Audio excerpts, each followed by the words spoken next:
నమస్కారం, welcome to learn more. శ్రావణ మాసం మొదలైపోయింది కదండి. అధిక మాసం అవుతున్న అసలైన శ్రావణ మాసం స్టార్ట్ అవుతుంది కొన్ని రోజుల్లోనే. సో దానికోసమని ఇప్పుడు మనం పూజ గది అలంకరణలన్నీ మొదలు పెట్టేస్తాం కదా. సో రకరకాలుగా సర్దుతాము. ఇంకా మనము పూజ గది బాగుండాలని ఆన్లైన్లో కొంటూ ఉంటాము కొన్ని స్టిక్కర్స్ అనేవి. అలా కాకుండా నిండుగా ఉండాలంటే కొంచెం పసుపు కుంకుమతోనే మనం ఇలాంటి స్వస్తిక్ సింబల్ కానీ ఓంకారం కానీ రాస్తే ఎంత నిండుగా ఉంటాయో కదండి. సో చాలామంది ఏంటంటే దానికోసమని మళ్ళీ స్టిక్కర్లు కొంటున్నారు. ఎందుకనేసి పూజ గదిలో మనం పసుపు కుంకుమతో నిండుగా ఇలా పెట్టుకుంటే చాలా అందంగా ఉంటుంది. పూజ గది కూడా నిండుతనం ఉండేది కదా. సో ఇదైతే నా ఐడియా ఏం కాదండి. ఇది మా అత్తగారు ఇదివరకు రాసేవారు ఇలా గోడ పైన. ఇప్పుడు నేను రాసిన అనమాట. సో మా అత్తగారి దగ్గర నుంచి చూసి నేర్చుకున్నది ఈ చిన్న టెక్నిక్ కూడా. టెక్నిక్ అంటే మనకి పెళ్ళైన కొత్తలన్నీ కొత్తలాగే ఉంటాయి కదా. సో ఇప్పుడంటే మనకు అలవాటు అయిపోయినాయి ఇన్ని రోజులకి. సో నేనైతే ఇలా మొత్తం కింద పేపర్ వేసేసి దానిపైన మార్బుల్ పెట్టేశాను. ఎందుకంటే నాకు ఆయిల్ అనేది కింద పడినా సరే కింద పేపర్ అనేది పాడవదు. ఆ మార్బుల్స్ అనేది నేను నా పెళ్ళైన దగ్గర నుంచి వాడుతున్నానండి. ఇప్పుడు కేవలం పూజ గదుల కోసమే వాడుతున్నాను అనమాట.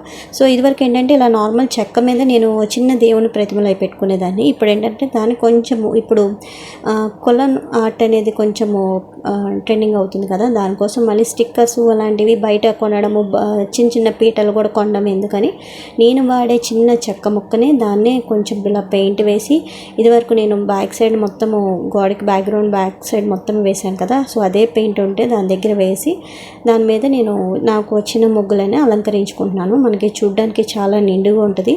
పూజ గదిలో కూడా మనం పెట్టినప్పుడు మనకు ఒక కొత్త ధనం అనేది వచ్చింది అనమాట. చూడడానికంటే ఏదైనా ఒక కొత్తగా పని చేస్తే మనకి ఏంటంటే కొత్తగా అనిపించింది కదా. అలాగే పూజ గదిలో కూడా మనకి ఇదివరకు ఏంటంటే ప్లెయిన్ అలా పెట్టేసేదాన్ని పసుపు కుంకుమ రాసి. ఇప్పుడు ఏంటంటే కొంచెం డెకరేట్ చేసి ఇలా పెడుతున్నాను.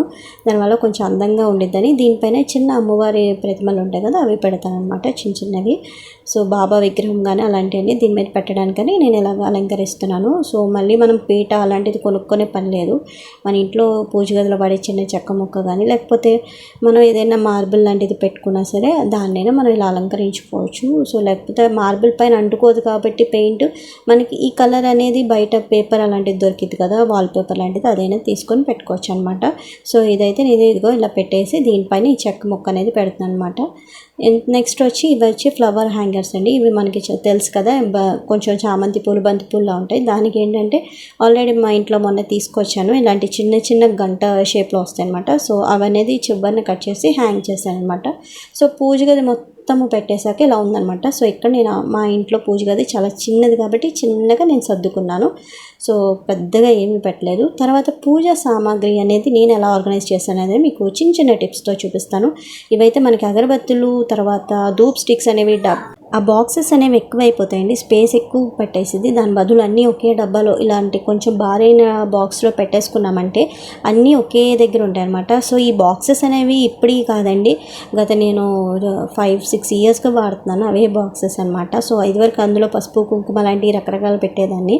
ఇది వచ్చి ఏంటంటే నేను బుక్స్కి అనమాట, మనం దేవుడు స్తోత్రాలు కానీ పారాయణం చేసుకోవడానికి పుస్తకాలు ఉంటాయి కదా అలాంటివన్నీ ఇందులో పెడుతున్నాను. అండ్ నెక్స్ట్ అతి ముఖ్యమైనది ఏంటంటే పసుపు కుంకుమ ఆర్గనైజేషన్.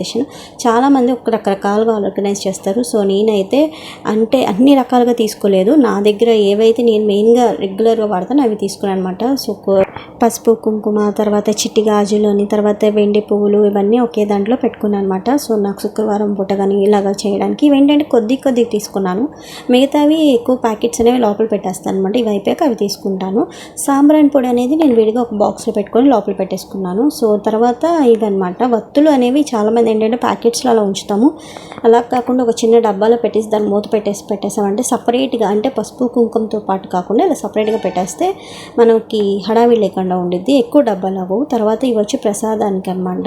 తర్వాత నేను డ్రై ఫ్రూట్స్ కూడా పెడతాను. అవి ఇంకా ప్యాకెట్స్ ఓపెన్ చేయలేదు, అందుకే మీకు చూపించలేదు అనమాట. సో తర్వాత ఏంటంటే ఇది మనకి పూజ గది పైన నేను చిన్న బ్లౌజ్ పీస్ వేసి ఇలా అలంకరించేసాను. ఇందాక నేను ఫస్ట్ మాల చూపించాను కదా, ఆ దండ అనేది ఇక్కడ పైన, అంటే ఏదైతే పైన దేవుడు పటాల్లా కనిపిస్తున్నాయో గోడకే ఇవి ప్రింట్ చేయించారు. సో వాటి కోసమని ఇలా డెకరేషన్గా ఇంకా లైటింగ్ ఒకటి పెట్టాలి. అది కూడా లాస్ట్లో నేను ఆ రోజు చూపిస్తాను, నేను ఆ రోజు శుక్రవారం పూజ చేసుకునే ముందు. సో ఈ చిన్న చిన్న టిప్స్తో కనుక ఈ వీడియో నచ్చితే కనుక లైక్ చేయండి, షేర్ చేయండి అండ్ సబ్స్క్రైబ్ అవ్వండి. Thank you.